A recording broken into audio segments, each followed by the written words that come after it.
ఆ దిశగా మనం రేపు భవిష్యత్తులో ఒక సంఘం పెడుతున్నాం. నేను నేషనల్ వైడ్గా తిరుగుతా, మీరు అందరూ పనిచేయాలి.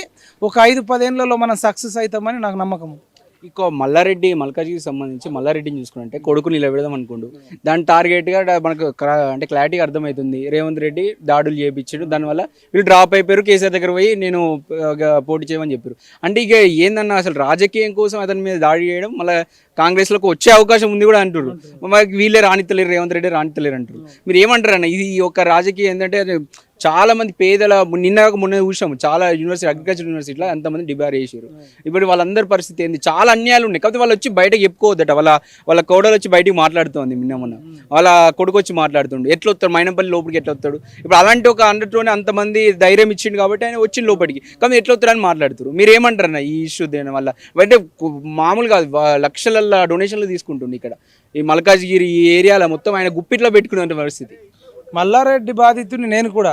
దుండిగల్లో మల్లారెడ్డి వాడు అనుచరులతో కేసు పెట్టిస్తే దుండిగల్కి పోయిన ఇప్పటికీ కేసు ఉంది. వాడు మనిషి కాదు, నరరూప రాక్షసుడు. పైకి జోకులు మాత్రమే చేస్తాడు, లోపట విలను. పాత సినిమాలో కొందరు విలన్లు ఉంటారు, నవ్వుతారు, బయట మాత్రం విలన్. నిజ రావు గోపాల్ రావు ఇప్పుడు ప్రకాష్ రాజ్ వాడంటే బయట జోకులు చేస్తాడు. అసలు మల్లారెడ్డి అయితే ఈజ్ ఎ క్రిమినల్ అండి. ఆయన ఎట్లా బతుకుతుండంటే ఏ పార్టీ అధికారం ఉంటే ఆ పార్టీకి పోయి 100 కోట్ల 200 కోట్ల ఇస్తా, కానీ నన్ను అరెస్ట్ చేయొద్దని ఇప్పటికీ ఇట్లనే వస్తుండు. ఈవెన్ ఎన్నికల కమిషన్ కూడా నేమ్ బీకలేకపోయింది. వాడు ఏం చేస్తుండే, ఇప్పుడు 3 సార్లు పోటీ చేసిండు కదా.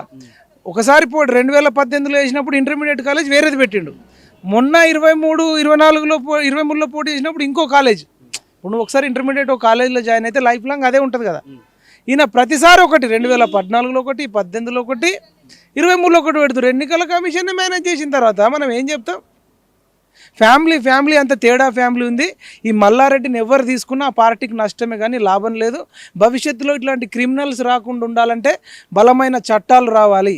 బలమైన చట్టాలు వచ్చేటట్టు యువత ఆలోచించాలి. యువత ఈ పనికి మాలిన క్రికెట్ కోసమో లేదంటే సినిమాల మీదనో ఆ YouTube reel show short show కాదురా, ఒక్కొక్కడు మన రాష్ట్రాన్ని దేశాన్ని దోసుకుంటున్నారు. వీటి మీద భారతీయ యువకులు ఫోకస్ చేయాలని నేను కోరుకుంటున్నాను. ఇంకొకటి అన్న, ఈయన మల్లారెడ్డి లాంటి వాళ్ళని చూసినాం, అలాంటి వాళ్ళు కూడా గెలుస్తున్నారు. అంటే డబ్బులు పెట్టో వేపేసావు. ఇలాంటి ఈటలకు ఎంతమంది ఫ్యాన్స్ ఎక్కడి నుంచి ఇప్పుడు తెలంగాణ వ్యాప్తంగా వస్తున్నారు. ఇలాంటి వ్యక్తులు మాత్రం రాజకీయాల్లో ఓటమి పాలైపోతున్నారు. ఏమంటారు అన్న? అయితే ఈ ఈటల రాజేందర్ గారు అయితే ఈయన ఎప్పుడు గెలిచిండు, ఓటమి ఎరుగని నాయకుడు. మొన్న 2 దగ్గరలో పోటీ చేయడం ఒకటి, రెండోది బీజేపీకి మొన్న తెలంగాణలో విపరీతమైన వ్యతిరేకత ఉండే.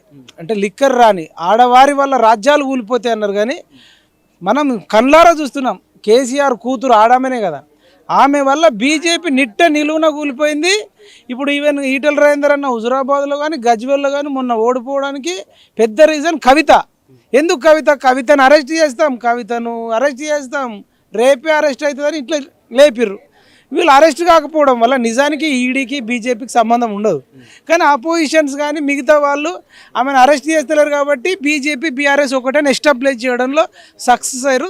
అందువల్ల ఈటల రాజేందర్ గారు ఓడిపోవడం కుదిరింది. ఆయన 2 దగ్గరలో కాకుండా ఒకవేళ హుజురాబాద్లో పోటీ చేసి ఉంటే, ఫోకస్ చేసి ఉంటే అంత నెగిటివ్లో కూడా గెలిచేది.